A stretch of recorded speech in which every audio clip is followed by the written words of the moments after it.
नमस्कार, exam happy by Jharkhand channel में आपका स्वागत है। तो दोस्तों जुड़ चुका हूं मैं यहां पर आप सभी के शिक्षक भर्ती परीक्षा को लेकर के। तो आपको हम बताते चले, यदि आप शिक्षक बनना चाहते हैं, यदि आप जेटेट पास करना चाहते हैं, सहायक आचार्य परीक्षा पास करना चाहते हैं, सहायक अध्यापक आकलन परीक्षा पास करना चाहते हैं, अब तक आपने महसूस किया होगा कि यदि आप में से किसी ने फेल किया है तो वो फेल करने की चांसेस जो होती है 2 नंबर, 4 नंबर, 5 नंबर, इसी के अंतराल में लोग फेल करते हैं। तो यहाँ पर फेल करने का रीजन होता है सीधे सीधे बाजार जाना और वहाँ से प्रैक्टिस सेट लेकर के आना और सीधे 1 महीना के अंदर परीक्षा पास कर जाना। तो ये सारे रोगों से आपको मुक्ति दिलाना पड़ेगा। ये जो है बहुत बड़ी बीमारी है आपकी, जो कि आप ये करते हैं और यहाँ पर पढ़ते नहीं हैं। तो आपको अगर ये 2 नंबर, 4 नंबर, 10 नंबर से यदि आप फेल कर रहे हैं, किसी में रिजल्ट नहीं हो रहा है, तो आप यहाँ पर हमारे चैनल के साथ जुड़िए, जिसमें आपको यहाँ पर एनसीईआरटी टेक्स्ट बुक पर आधारित सारे प्रश्नों की, सारे सब्जेक्ट की तैयारी करवाई जा रही है।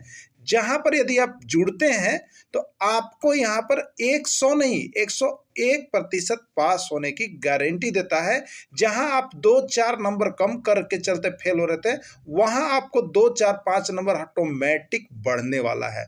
तो आप किसी भी परीक्षा की तैयारी कर रहे हो तो अपनी कमजोरी को छुपाए नहीं। जरूर आपको ये लगा होगा कि ये सही बात है, तो यदि आपको लगता है तो आप यहाँ पर अगर आकलन परीक्षा की तैयारी कर रहे हैं तो 501 रुपये में आपको लाइफ टाइम दिया जा रहा है। अगर जेटेट परीक्षा की तैयारी कर रहे हैं तो 999 रुपये, और सहायक आचार्य परीक्षा की तैयारी कर रहे हैं तो 999 रुपये में आप हमारे साथ जुड़ करके यहाँ पर डेली प्रैक्टिस कर सकते हैं, एनसीईआरटी का नोट्स खरीद सकते हैं। और यहाँ से सारी तैयारियां जब से आप करेंगे तो आपको यह महसूस होगा, कुछ ही दिनों में आपको यह महसूस होगा, आपको पता चलेगा कि जो हम में कमियां थी वो कमी अब दूर हो रहा है। तो आप जल्दी करेंगे और जरूर जुड़। देखिए, प्रारूप समिति के सदस्यों की संख्या कितनी थी? प्रारूप समिति के सदस्यों की संख्या कितनी थी? 5, 6, 7 या 8? तो देखिए, प्रारूप समिति के जो सदस्य थे उनके सदस्यों की संख्या 7 थी। कितनी थी सदस्यों की संख्या? 7 थी। प्रारूप समिति के अध्यक्ष कौन थे? 5001 बार प्रश्न पूछा गया। जौने एग्जाम में जाइएगा तौने में पूछा गया कि प्रारूप समिति के अध्यक्ष कौन थे? डॉक्टर राजेंद्र प्रसाद, पंडित जवाहरलाल नेहरू, डॉक्टर भीमराव अंबेडकर या कोई नहीं। देखिए, केवल एनसीईआरटी टेक्स्ट बुक का हम दे रहे हैं यहाँ पर, और इससे जो है 101% प्रश्न भिड़ने की गारंटी है। तो जितने भी लोग हैं सभी को हम यहाँ पर कहना चाहेंगे, परीक्षा बहुत नज़दीक है, आपकी परीक्षा होगी ही होगी, और वो परीक्षा बहुत नज़दीक है आपकी। तो उसके लिए आपको यहाँ पर क्या करना है, तो आपको ये नोट्स परचेज कर लेना है। कोई भी टेक्स्ट बुक पढ़ लीजिएगा, कहीं से कुछ नहीं आएगा, आएगा तो यहीं से आएगा, और इसी चैनल पर से सारे टेक्स्ट बुक से आने वाला है। इसलिए आप लोग बेहिचक यहाँ से जुड़ करके जरूर तैयारी कर लीजिए, और यहाँ पर पेमेंट करके जल्द से जल्द आप लोग यहाँ पर नोट्स परचेज कर लीजिए। प्रारूप समिति के अध्यक्ष कौन थे? तो इसका राइट आंसर क्या होगा? डॉक्टर राजेंद्र प्रसाद, पंडित जवाहरलाल नेहरू, डॉक्टर भीमराव अंबेडकर या कोई नहीं। तो प्रारूप समिति के अध्यक्ष कौन थे? डॉक्टर भीमराव अंबेडकर थे। ठीक है। संविधान सभा ने प्रारूप समिति की नियुक्ति कब की? संविधान सभा ने प्रारूप समिति की नियुक्ति कब की? 29 अगस्त 1945, 28 अगस्त 1946, 29 अगस्त 1947 या कोई नहीं। ठीक है। तो देखिए, यहाँ पर जो संविधान सभा ने प्रारूप समिति की नियुक्ति की थी वो आपका कब था? तो 29 अगस्त 1947 ईस्वी को। ठीक है। भारतीय संविधान का जनक कहा जाता है, भारतीय संविधान का जनक किन्हें कहा जाता है? ये देखिए, 1001 बार आया हुआ प्रश्न है। कितना बार बता दे रहे हैं? 1001 बार आया हुआ प्रश्न है। तो भारतीय संविधान का जनक किसे कहा जाता है? ठीक है। तो किनको कहा जाता है? डॉक्टर भीमराव अंबेडकर को। एकदम पक्का याद रखिएगा, 1001 बार आया हुआ प्रश्न है कि भारतीय संविधान का जनक किन्हें कहा जाता है? डॉक्टर भीमराव अंबेडकर को कहा जाता है। तो देखिए, आज हम राजनीति शास्त्र 6 to 8 के लिए राजनीति शास्त्र और 1 to 5 के लिए पर्यावरण अध्ययन के अंतर्गत ये सारा चीज आपको भिड़ने वाला है। ठीक है।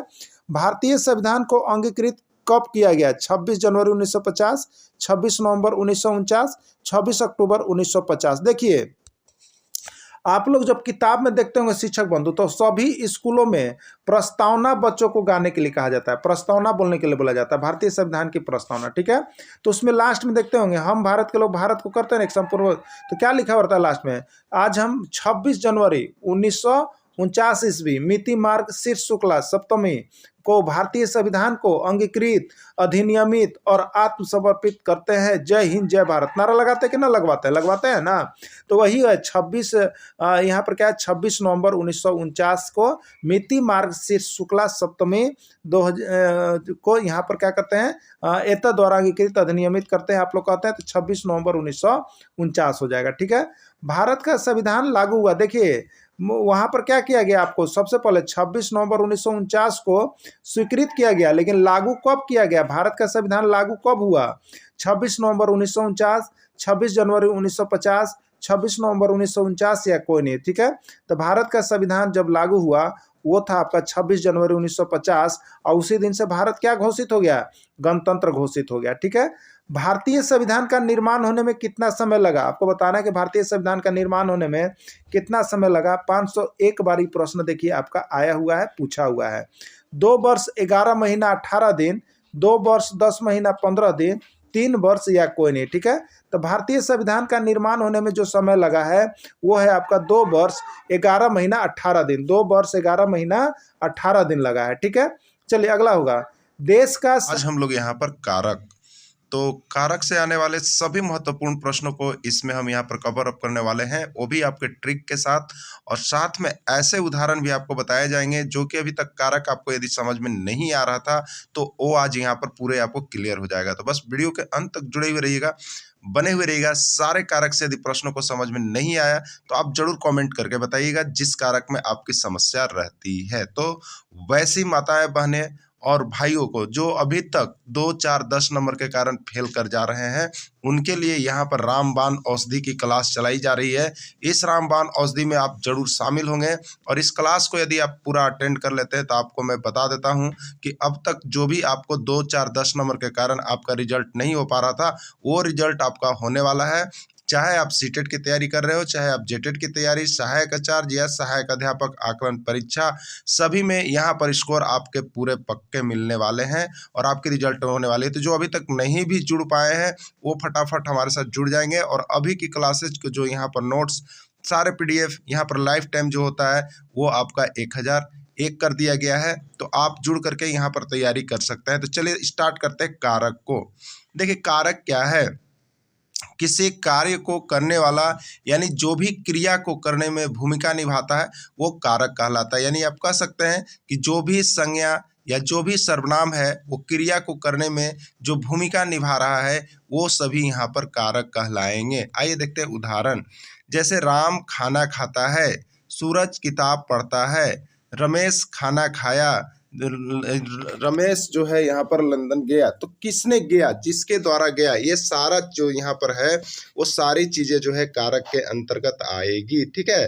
तो चलिए इसके बाद जो है यहाँ पर पूछा जाता है, प्रश्न आया हुआ है कि किसी कार्य को करने वाला यानी क्रिया को करने में भूमिका जो निभाता है वह क्या कहलाता है? संज्ञा, सर्वनाम, विशेषण या क्रिया। तो सारी चीजों को देखिए दोस्तों रटा नहीं जाता है, कुछ चीजों का आपको समझना भी है यहाँ पर। तो क्रिया को करने में जो भूमिका निभाता है वो क्या कहलाता है आपको बताना है। तो क्रिया को करने में जो भूमिका निभाता है वो क्या कहलाता है? आपको कारक कहलाता है। देखिए यहाँ पर स्पष्ट रूप से लिखा हुआ है और ये प्रश्न आया हुआ भी है कि क्रिया को करने में जो भूमिका निभाता है उससे क्या कहते हैं। तो क्या कहलाता है दोस्तों? कारक कहलाता है। यहाँ से एक प्रश्न आया हुआ है। ठीक है। चलिए आगे देखते हैं। तो कारक के सारे भेद को भी हम यहाँ पर देखेंगे, उदाहरण सहित देखेंगे। यानी जिस तरह से आएगा उसके साथ वस्तुनिष्ठ प्रश्न को भी देखेंगे और वैसे प्रश्न को देखेंगे जो अब तक एग्जाम में पूछे भी गए हैं। ठीक है। तो चलिए यहाँ पर अब देखेंगे कारक के प्रकार। कारक के प्रकार बहुत बार पूछा गया है, 1 बार 2 बार की बात नहीं कीजिएगा, बहुत बार पूछा गया है। कारक के कितने भेद होते हैं, समास के कितने भेद होते हैं, कारक के कितने प्रकार होते हैं। ये प्रश्न जो है आपका यहाँ पर जो हाई स्कूल एग्जाम हुआ था उसमें हिंदी के अंतर्गत जो भी परीक्षार्थी थे उसमें यह प्रश्न आया हुआ था कि कारक के कितने प्रकार हैं। तो आपको भी यहाँ पर हिंदी का एग्जाम होना है और आप सभी को यहाँ पर कारक से 5 प्रश्न पूछे जाएंगे। ठीक है। तो कारक के सभी भेदों को आप देख लेंगे। तो देखिए कारक के कितने भेद होते हैं? कारक के 8 भेद होते हैं। अब रही बात कि 8 भेद का नाम आपको याद नहीं हो पाता है, तो उसके लिए हम आपको एक बहुत ही सुंदर ट्रिक बना करके आपके बीच उपस्थित कर रहे हैं, जिसको आप एक बार देख लेते हैं। तो यहाँ के बाद आप कारक के अगर 8 भेद का नाम यदि पूछा जाए, 8 प्रकार का नाम यदि पूछा जाए, तो आपको बोलने में किसी भी प्रकार का संकोच नहीं होगा और आप एकदम धड़ाधड़ किसी को बताइएगा। जो अब तक आपके दिमाग में नहीं था वो आज आपके दिमाग में जरूर बन जाएगा। ठीक है, तो चलिए देखते हैं कारक के 8 भेद का नाम किस प्रकार से हम याद कर सकते हैं। तो देखिए, कभी कभी होता है ना, पति पत्नी में या जो हम लोग कहते हैं लवर में बहुत तरह की बातें होती है। तो लड़ाई झगड़ा में बहुत ज़्यादा ये बातें आपको सुनने को मिलती है। तो आप लोग कहते हैं कि आपको बहुत अधिक शंका है, कहते हैं ना, तो इसी को याद रख लीजिएगा कि आपको अधिक शंका है। तो क्यों इसको याद रखेंगे, आपको अधिक शंका है? तो आपको अधिक शंका है याद रखने से यहाँ पर जो है कारक के 8 भेद का नाम आपको याद हो जा रहा है। ठीक है, तो चलिए, लड़ाई झगड़ा में कुछ कुछ अच्छा भी काम होता है। तो लड़ाई झगड़ा वाली बातें यदि आप याद करते हैं या कर लेती हैं तो आपको यहाँ पर कारक के भेद का नाम याद हो जा रहा है। ठीक है, तो अगर आप भी लड़ाई झगड़ा नहीं करते होंगे तो एक बार कीजिएगा तो जरूर याद हो जाएगा। तो शायद आज ही आप लोग कीजिएगा। ठीक है, और इसके बाद आपको याद हो जाएगा जिससे भी आपको करना हो। तो देखिए, यहाँ पर है आपको अधिक शंका है। क्या कहा हमने? आपको अधिक शंका है। इससे आपको याद हो रहा है यहाँ पर कारक के 8 भेद का नाम। तो देखते हैं आपको से क्या है। देखिए, आपको, ठीक है, आपको में आपसे है अपादान कारक। क्या है? आपसे अपादान कारक है। अधिक से, देखिए अधिक से है अधिकरण कारक है। और शंका में देखिए 3 को स चलता है। संग में 3 को चलता है। एक संबंध चलता है, एक संबोधन चलता है, एक संप्रदान चलता है। ठीक है, तो तीनों संग वाला है। जैसे संबंध में ये स याद रखिएगा, संबोधन में भी यह स याद रखिएगा और संप्रदान में भी यह स याद रखिएगा। तो ये 3 को संग वाला दिमाग में एकदम बात रख लीजिएगा। ठीक है, तो आपको में आपसे हो गया अपादान कारक, अधिक से हो गया अधिकरण कारक और शंका में ये स से 3 को होता है संबोधन, संबंध और संप्रदान। ठीक है, 3 हो गए। और काम में क से याद रखिएगा 3 कारक होता है, कर्ता कारक, कर्म कारक और करण कारक। ठीक है, अब आप चर्चा करेंगे तो ये कितने हो गए। तो देखिए, अपादान कारक हुआ 1, अधिकरण कारक हुआ 2, संबंध, संबोधन और संप्रदान ये 3, यानी 2 और 3 5, और कर्ता, कर्म और करण ये हो गया 3, यानी कितने हो गए 8। अब आपको आज के बाद से अगर कारक के भेद का नाम नहीं याद होगा तो आप हमें बताइएगा। यदि वीडियो अच्छा लगा तो जितने भी हो सके आपके इष्टमित्र सभी को शेयर कर दीजिएगा। और सभी के लाइफ की कामना करते हुए हम यहाँ पर वीडियो को बना रहे हैं, आप सभी जरूर इसको देख लीजिएगा। ठीक है, तो अब आप इस ट्रिक को याद रख लीजिएगा कि आपको अधिक शंका है। तो क्या ऐसा आपके साथ हुआ है, नहीं हुआ, जरूर कमेंट करके बताइएगा। यदि आप वीडियो देखिएगा तो आप जरूर अपने पर्सनल नंबर से जो हमारे साथ जुड़े कमेंट कीजिएगा कि कभी लड़ाई हुआ है कि नहीं हुआ है। ठीक है, तो चलिए चलते हैं आगे। अब देखिए, यहाँ पर भेद का नाम लिखा हुआ है कर्ता कारक, कर्म कारक, करण कारक, संप्रदान कारक, आपादान कारक, संबंध कारक, अधिकरण और संबोधन। ठीक है, ये कारक के 8 भेद हैं और बहुत बात जो है आपसे पूछा गया है, इसलिए हमने यहाँ पर बता दिया। अब देखिए, कारक पहचानने में आपको बहुत अधिक समस्या होती है, तो आज के बाद आपको कारक पहचानने में भी समस्या आपकी पूरी की पूरी 100% हम दूर करने वाले हैं। लेकिन आप लोग वीडियो के बीच में बने हुए रहिएगा, नहीं तो बीच में ही क्या होता है कि आप लोग छोड़ के चले जाते हैं और आपकी जानकारी अधूरी रह जाती है। तो आप कारक की पूरी जानकारी चाहते हैं तो आप हमारे साथ बने हुए रहिएगा। और कौन कौन कारक अभी तक सबसे ज़्यादा बार आया है वो भी हम आपको इसमें बताने वाले हैं, और कौन कौन सबसे ज़्यादा बार अब तक पूछा जाता है वो भी क्लियर हम कर देंगे आपकी डाउट को पूरी। जिसमें आपको जो यहाँ पर अभी तक समस्या रहती थी कि कौन करण में जाएगा, कौन अधिकरण में जाएगा, कौन संप्रदान में जाएगा, वो आज पूरे डाउट आपकी समाप्त हो जाएगी। ठीक है, तो बने हुए रहिएगा, जुड़े हुए रहिएगा। चलिए चलते हैं। सबसे पहले यहाँ पर जो प्रश्न आया हुआ था, कारक का प्रभाव किस पर पड़ता है, पूछा गया था। संज्ञा पर, सर्वनाम पर, क्रिया पर या कोई नहीं। ठीक है, तो देखिए, कारक का प्रभाव किस पर पड़ता है, अभी ही हमने आपको बताया था कि कारक का प्रभाव जो है आपको क्रिया पर पड़ता है, यानी क्रिया के करने में जो भूमिका निभाता है उससे हम लोग क्या कहते हैं, कारक कहते हैं। ठीक है, जैसे राम पत्र पढ़ता है, राम फुटबॉल से खेलता है, ये सभी कारक हैं। कारक के कितने भेद होते हैं, ये भी प्रश्न आया हुआ है। देखिए, कारक के कितने भेद होते हैं, 6, 7, 8 या 9। कारक के कितने भेद होते हैं, तो यहाँ पर कारक के कितने भेद होते हैं, 8 भेद होते हैं, जिसको अभी हमने आपको ट्रिक से भी बताया कि आपको अधिक शंका है, जिसमें आप 8 भेद का नाम याद रख सकते हैं। ठीक है, चलिए आगे देखते हैं। यहाँ पर रामू ने अपने बच्चों को पीटा। ठीक है, ये कौन सा कारक है, कौन सा कारक है।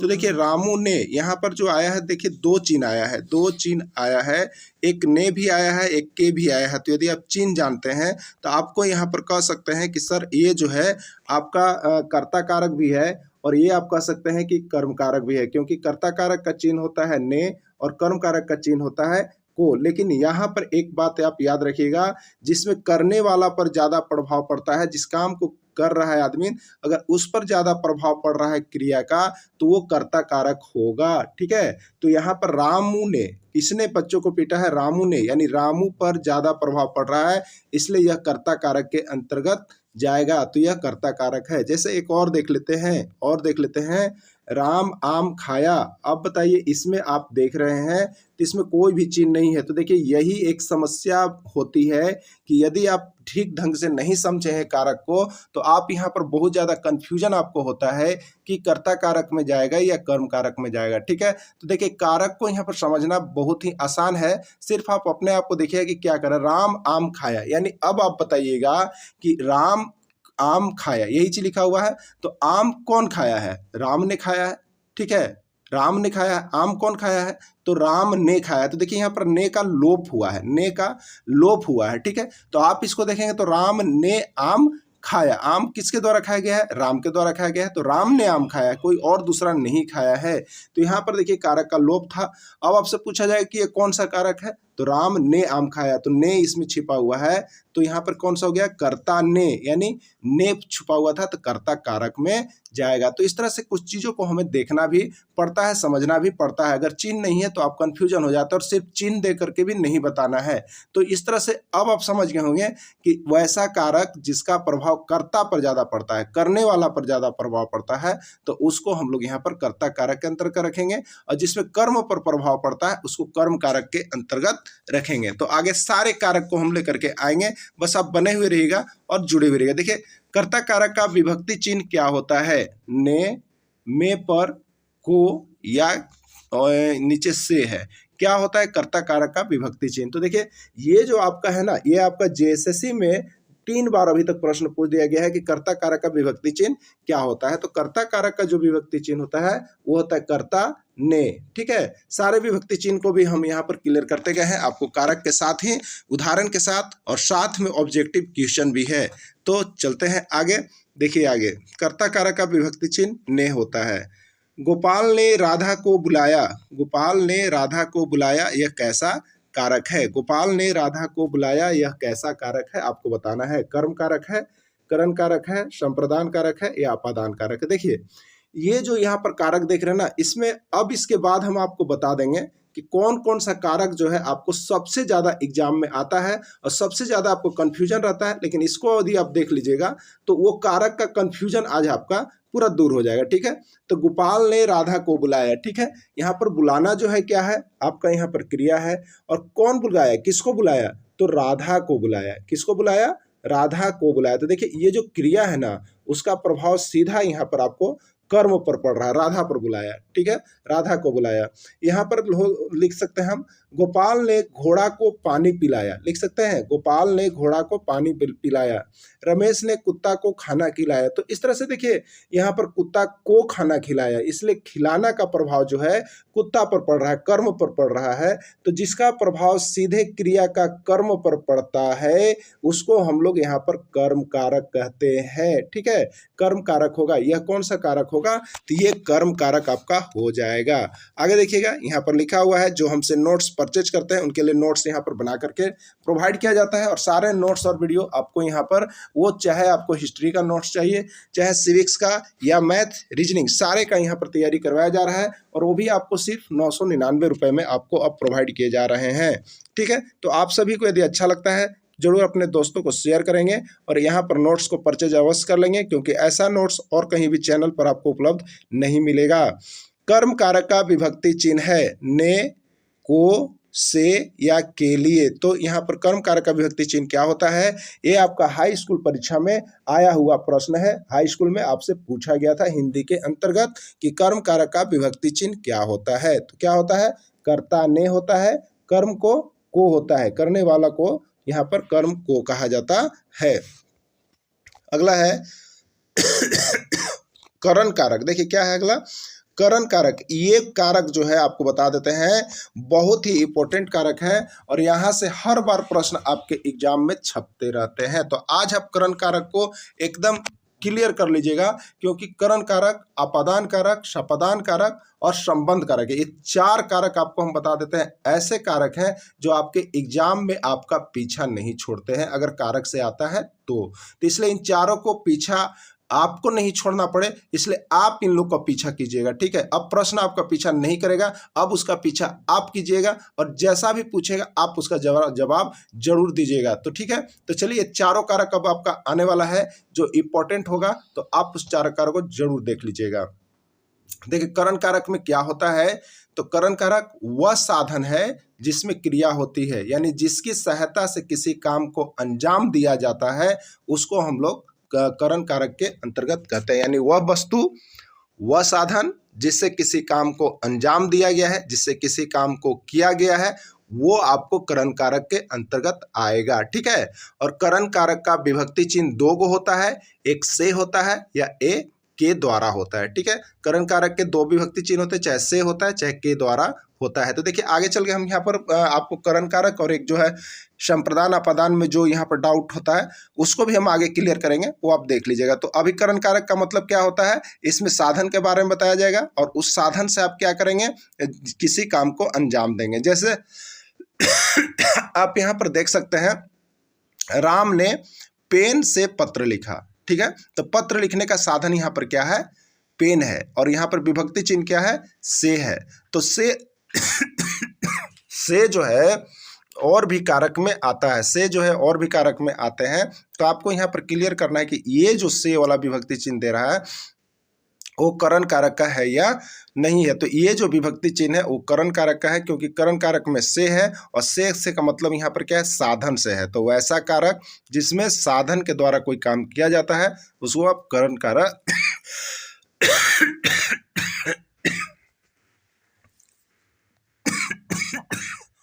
उसको आप करण कारक के अंतर्गत यहाँ पर देंगे। ठीक है, तो देखिए करण कारक का विभक्ति चिन्ह से या के द्वारा होता है। राम ने पेन से पत्र लिखा, श्याम ने कुल्हाड़ी से पेड़ को काटा, रमेश बाइक से दिल्ली गया। तो ये सभी साधन है। ठीक है, महेश जो है ट्रेन से चतरा पहुंचा। तो ये सभी साधन, जितने भी चीजें हैं आप साधन के द्वारा जो काम करेंगे वो सभी आप करण कारक में डालेंगे। जैसे नीचे देखिएगा, बच्चे खिलौने से खेल रहे हैं, पत्र कलम से लिखा गया है, राम ने रावण को बाण से मारा, रमेश सारी जानकारी पुस्तक से लेता है। तो इसमें देखिए सारे चीजों को आप देख रहे हैं। देखिए यहाँ पर थोड़ी हमारे प्रॉब्लम होने के कारण छठ पूजा के बाद थोड़ा वीडियो में आपको प्रॉब्लम लग रहा होगा, लेकिन वीडियो हमने आपको बना के यहाँ पर दे रहे हैं।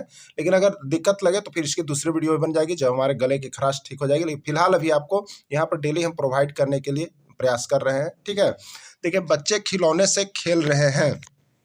तो देखिए यहाँ पर साधन है। ठीक है, क्या है आपका साधन है, खिलौना साधन है किसका, खेलने का। और यहाँ पर विभक्ति चिन्ह क्या है, से। तो से का विभक्ति चिन्ह रहे और यहाँ पर जो है आपको साधन रहे, तो आपको किस में डालना है, करण कारक में डालना है। पत्र जो कलम से लिखा गया है, तो कलम एक साधन है किसका, लिखने का।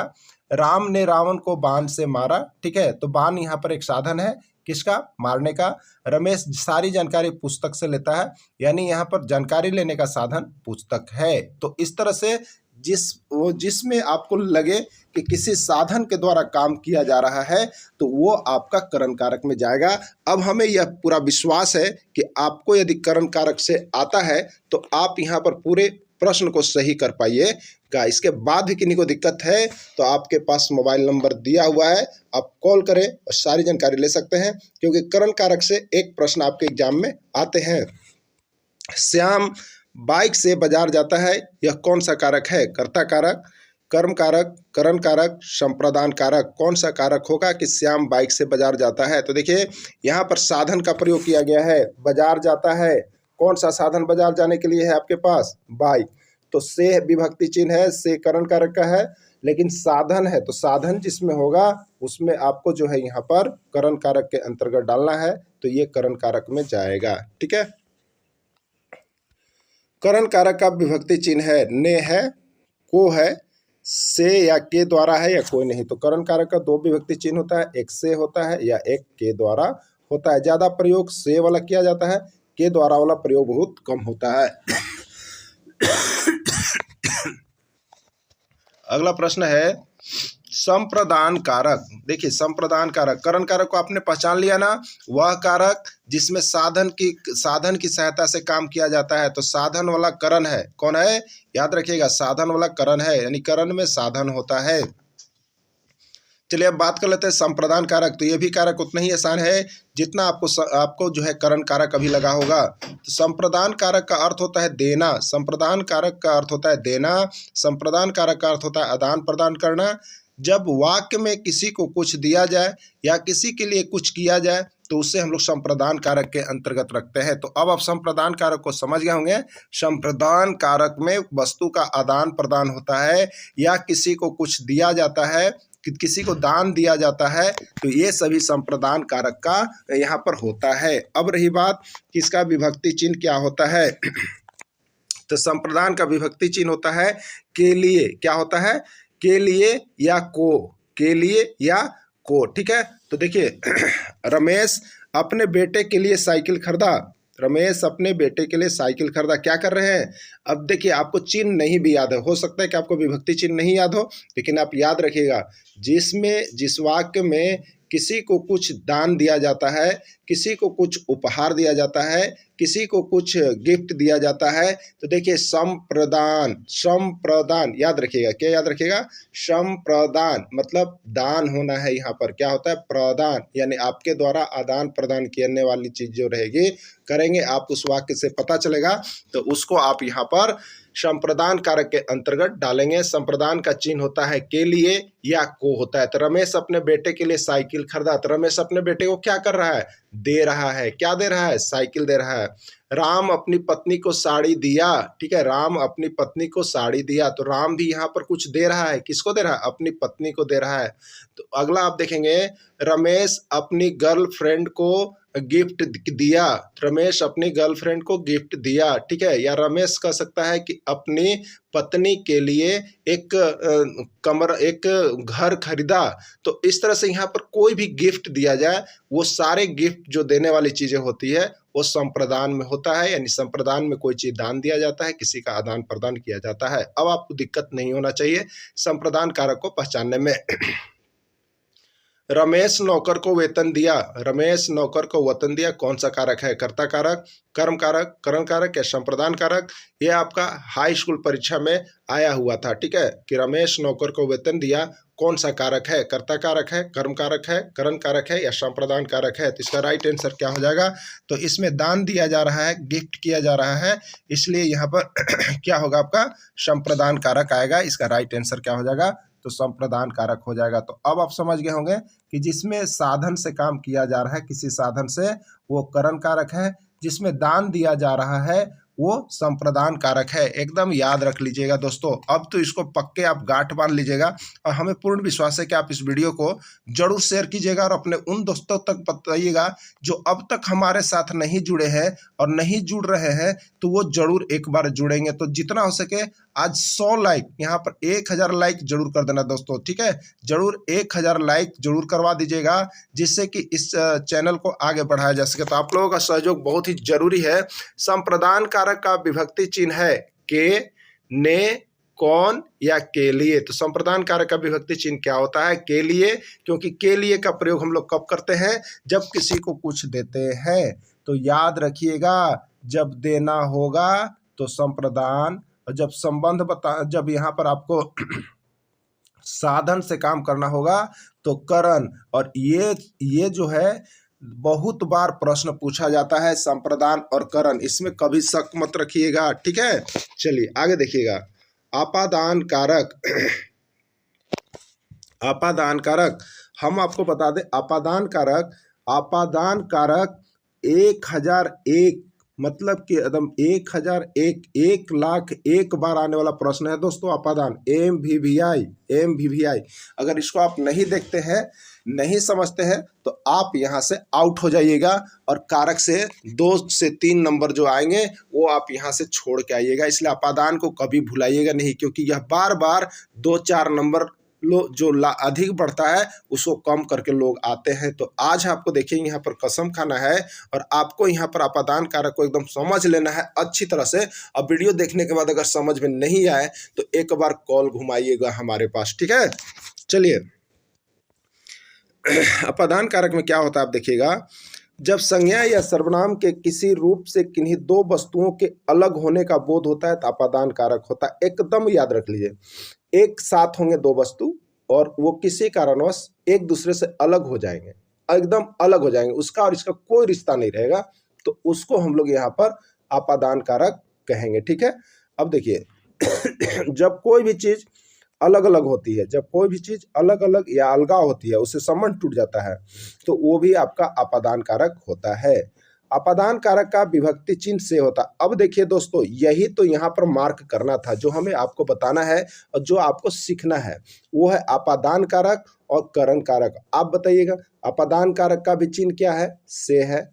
करण कारक का भी विभक्ति चिन्ह क्या है? से है। तो जो चिन्ह देख करके रट्टू मारने वाले हैं, जो भी भाई बहन सिर्फ चिन्ह को देख के कारक को पहचानते हैं, तो उन्हीं का आज यहाँ पर बाजा बजेगा, एकदम बाजा बजने वाला है। लेकिन बाजा बजेगा तो उससे क्या होगा, तो आज आपका क्लियर हो जाएगा, डाउट भी क्लियर हम करने वाले हैं, ठीक है। इसलिए चिन्ह देख करके आप कभी भी कारक पहचानने का प्रयास मत कीजिएगा, नहीं तो यहीं पर आपका डाउट बना हुआ रहेगा और क्लियर नहीं होगा। तो से दोनों का मतलब होता है, एकदम दिमाग में रख लीजिए। चाहे आप करण कारक है उसका भी विभक्ति चिन्ह है से, और यहाँ पर जो अपादान कारक है उसका भी विभक्ति चिन्ह है दोस्तों से। इसी से आज हम लोगों को 100 प्रश्न यहाँ आता है, इसी से, ठीक है। तो से का मतलब क्लियर कर लीजिएगा, बहुत छोटा लग रहा है से, लेकिन यहाँ पर बहुत भारी है।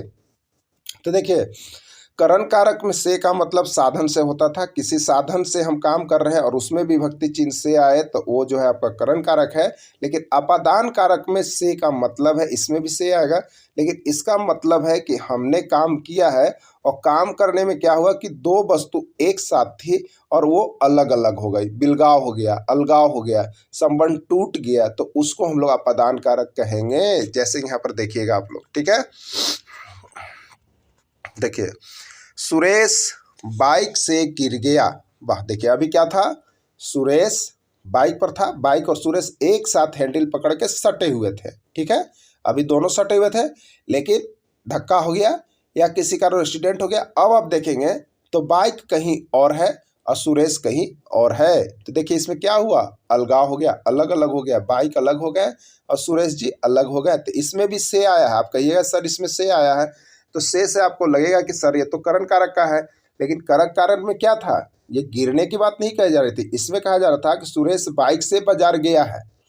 क्या कहा गया, सुरेश बाइक से बाजार गया, तो इसमें बाजार गया है सुरेश, एक साधन की तरफ से जा रहा है। कौन साधन था, बाइक, और उसमें भी से था। तो जिसमें साधन की तरफ से लगे कि काम हो रहा है तो वो करण कारक है, उसमें भी से का प्रयोग होगा। लेकिन आपको वाक्य पढ़ने बाद ऐसा लगे कि काम हो रहा था लेकिन बीच में टूट गया, अलगाव हो गया, अलग अलग हो गया, तो यहाँ भी से रहेगा, लेकिन उसको आपको अपादान कारक में डालना है, ठीक है।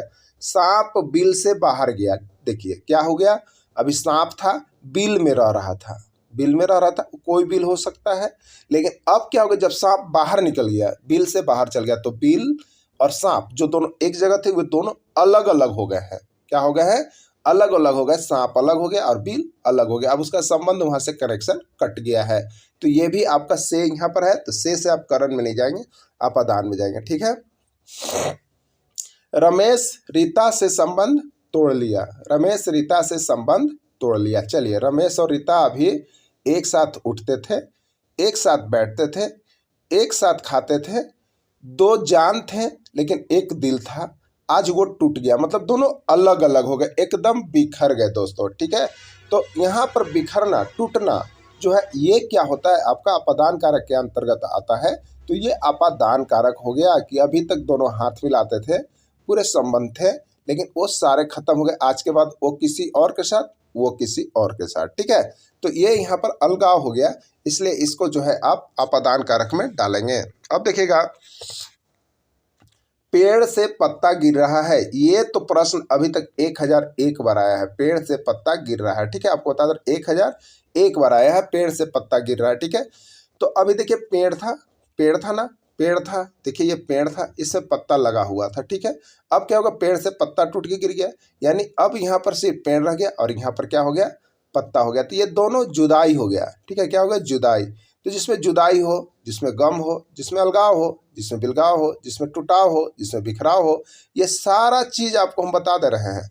एकदम बिखराव वाला चीज दिमाग में रख लीजिएगा। और हमको ऐसे भी लगता है कि ज़्यादा लोगों का बिखराव होता ही है, तो बिखराव होता है तो दिमाग में रख लीजिएगा कि यहाँ पर जो है बिखराव होने के बाद आपको जो है यहाँ पर क्या करना है, तो बिखराव होने के बाद जो है आपका यहाँ पर आपको इस संबंध को डाल देना है, और इस बिखराव के बाद जो है आपको यह कारक में जाएगा, और वो कारक जो है आपका यहाँ पर कौन सा हो जाएगा, तो अपादान कारक होगा। तो दोस्तों आप लोग इसको आज जो है पूरे को क्लियर कर लीजिएगा कि अपादान कारक के अंतर्गत कौन कौन आता है। तो अपादान कारक में क्या होता है, अलगाव होता है, बिखराव होता है, पति पत्नी का जुड़ाव समाप्त होता है, संबंध यहाँ पर टूट जाते हैं, पेड़ से पत्ते गिर जाते हैं, बाइक से आदमी उड़ जाता है। तो ये सारे चीज़ जितने भी एक साथ थे अभी, लेकिन अभी तुरंत अलग हो गए और उसमें से आ रहा है, तो आपको यहाँ पर अपादान कारक के अंतर्गत आता है। तो आप लोग जरूर आज बताइएगा कि कितने लोगों का अलगाव और बिखराव हुआ है, और इसको आप समझ पाए कि नहीं समझ पाए अपादान कारक को। क्योंकि अपादान कारक से एक प्रश्न तो आपके दोस्तों यहाँ पर 100% आपको बता देते हैं कि चाहे आप जिसका भी एग्जाम दे रहे हो, आपके लिए यहाँ पर आना ही आना है। तो आप इसको जरूर देख लीजिएगा। चलिए देखते हैं अगले कारक का, यहाँ पर अगला कारक क्या कुछ आया हुआ है, ठीक है। तो देखिए पूछा गया है, रमेश कुर्सी से गिर गया, कौन सा कारक है बताइए। वाह रे भाई, रमेश कुर्सी से गिर गया। अभी रमेश और कुर्सी क्या थे, एक दूसरे के चटक बटक थे, यानी वो भी कुर्सी पर बैठते थे, लेकिन यहाँ पर क्या हुआ कि गिर गया, रमेश कुर्सी से गिर गया। कौन सा कारक है आपको बताना है, संप्रदान कारक, अपादान कारक, संबंध कारक या करण कारक। तो यहाँ पर देखिए अलगाव हो गया, बिलगाव हो गया, और कुर्सी अलग हो गया, और रमेश जी अलग हो गए। तो क्या होगा बताइए ना, तो यहाँ पर होगा अपादान कारक होगा, एकदम अपादान कारक होगा, ठीक है। चलिए आगे देखिएगा। देखिए रमेश और कुर्सी दोनों एक दूसरे से सटे हुए थे, लेकिन गिरने के बाद एक दूसरे से अलग हो गए, तो अलग हो गया तो अपादान कारक हो गया, ठीक है। अपादान कारक का विभक्ति चिन्ह क्या होता है, तो अपादान कारक का विभक्ति चिन्ह भी से होता है। और यहाँ पर देखिए यही दो को आपको डाउट याद रखना है दोस्तों, करण कारक का भी चिन्ह से है, ठीक है, और अपादान कारक का भी चिन्ह से है। ये दोनों से में बहुत अंतर है। इससे का मतलब है टूटना, अलगाव होना, बिखराव होना, जुड़ाव नहीं होना। और करण कारक का भी से है, इसमें अलगाव होना, जुड़ाव होना, और इसमें से है, इसमें साधन का होता है, ठीक।